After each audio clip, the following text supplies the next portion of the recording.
One of the things is that we made a purchase of a lot of equipment to go to Paraguay for the 100 megawatts we have. The other company is finishing that we bought Bitfarms assets. They are three-quarters of the way through. So what does that mean? It means that we're going to electrify and start making cash flow faster. That's what it really does. And then not only is it going to be bigger, it's going to happen faster. We're not going to have to wait until the summer, our own 100 megawatts. We'll be getting in April 100 of their megawatts going right away. All right, welcome back inside our proactive newsroom. Joining me now is Frank Holmes. He's executive chairman of Hive Digital Technologies. And Frank, it's great to see you again. How are you? I'm excited, so excited, Steve. Well, you're excited because you announced a pretty big deal for the company as you've acquired a Bitcoin mining facility in Paraguay. Now, I know you were working on your own in Paraguay, but then you add this to the mix as well. So take us inside your mind, Frank. What's going on here? Well, first of all, when we look back at the inauguration, very few Latin presidents from Latin countries were invited. The president of Argentina was invited. The president of Paraguay was invited. And the president of El Salvador, who has his own Bitcoin, was the first to recognize Bitcoin as a sovereign asset. And so we are involved with a country that has a surplus of hydroelectricity. We facilitate by giving them US dollars every month, so that helps build out their infrastructure, the surplus energy they have. Most important, it's a safe country. And it's very pro-American. The interests are aligned. The president of the country studied at the University of Chicago. He worked for the World Bank. He is a global citizen, young guy, 45 years old. And so I think when you're there, you'll see little Taiwanese flag. He's pro-Taiwan. He's pro-Israel. And that makes it different than many of the other Latin countries. Like the big drama of Panama was they dropped a relationship with Taiwan to go pro-China. And that started off what you heard all this debate on Trump being upset with Panama and over Greenland, but that has much more to do with the Chinese are doing. So this is to us as a safe country, surplus green energy.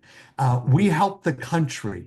And we're going to buy and fast track someone else who wants to leave the country and focus on the US assets, since President Trump has become the president who's pro-Bitcoin.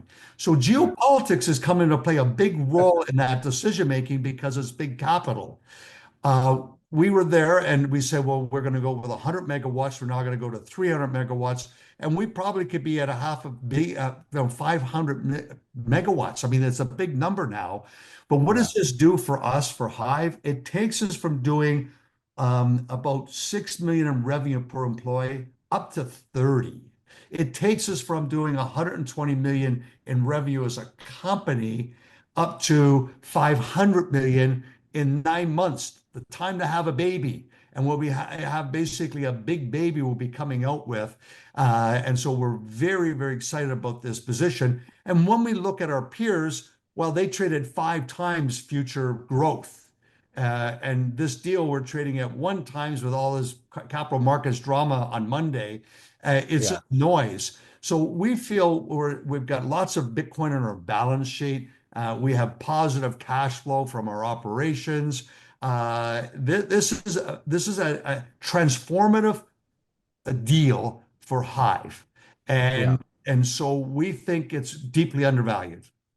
So a couple of things I want to ask you about. So I mentioned before you've got a presence already in Paraguay that you're working on right now. So you're sort of going to operate this all in a couple of phases to get it operational in about 9 months, as you say. So is there a lot of work that needs to be done in this new facility that you've just announced? Are you going to be upgrading things, or how's it going to work? Well, it's a great question. It's a two-part. So one of the things is that we made a purchase of a lot of equipment to go to Paraguay for the 100 megawatts we have.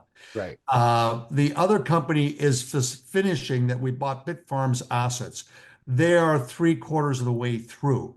So what does that mean? It means that we're going to electrify and start making cash flow faster. That's what it really does. And then not only is it going to be bigger, it's going to happen faster. We're not going to have to wait until the summer, our own 100 megawatts. We'll be getting in April 100 of their megawatts going right away. And we've already secured the equipment that's going to go in there to get that cash flow. So that is very, very exciting and part of that transformation that's going to take place. So I'm so excited about. Yeah, I can imagine. And lastly, just you mentioned a bit about Hive and where you see the company going moving forward.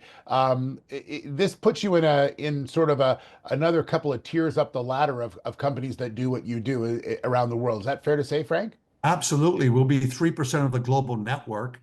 Uh, Yeah. there's not many companies that are doing 25 megawatts or more. There's very few. So that would put us in that position. And we're also in a position to expand in that country. So therefore, we think we have other opportunities that would take us up to being the biggest Bitcoin miner. That's the long-term vision, and putting as much clean and green Bitcoin on our balance sheet that we can, because we're doing this organically. Some other people have been funky convertible debentures, and people short your stock and buy, then they go take the cash to buy the Bitcoin. We're not doing that. We're just basically mining with green energy and putting as much as possible on our balance sheet. I know it's going to be an exciting time over the next 9 months, and we look forward to following the story. Frank, thanks so much. Good to see you again. Thank you, my friend. Frank Holmes, Executive Chairman of Hive Digital Technologies.